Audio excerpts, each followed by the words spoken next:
Cada vegada més hi ha dos tipus de viatgers que fan els seus viatges per motivacions de caire cultural.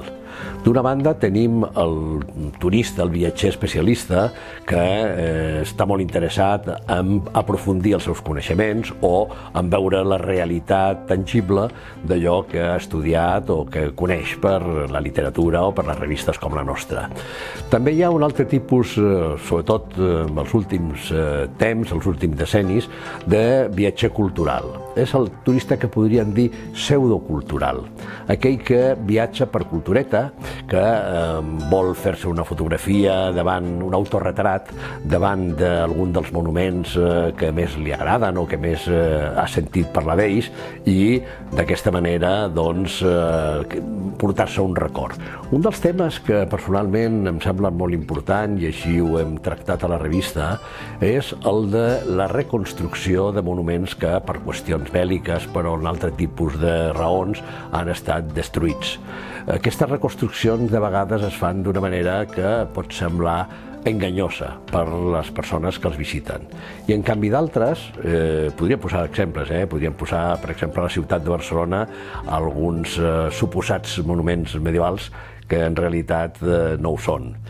Però, en canvi, hi ha països on la cultura pròpia fa que aquest tipus de reconstruccions quedin clarament diferenciades, de manera que el visitant pugui distingir allò que és autèntic i d'allò que és un afegit per reconstruir, per restaurar un monument.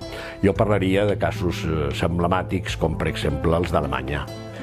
Catalunya és una gran destinació per nosaltres mateixos. A Catalunya tenim un grapat immens de monuments medievals, tenim un grapat immens de pintures, d'escultures, d'obres d'art, algunes de les quals no es troben al lloc original on havien de ser. Per exemple, estic pensant en la Vall de Boí, però tot i així haig de dir que tenim molt per visitar. Les persones que vulguin poden anar a qualsevol puesto. I a la nostra revista, evidentment, parlem moltíssim de temes de casa nostra.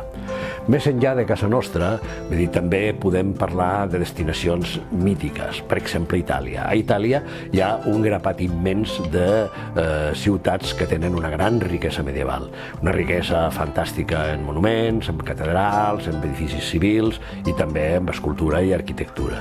I finalment jo afegiria ciutats d'Alemanya, per exemple Nuremberg, que des del punt de vista medieval és fantàstica.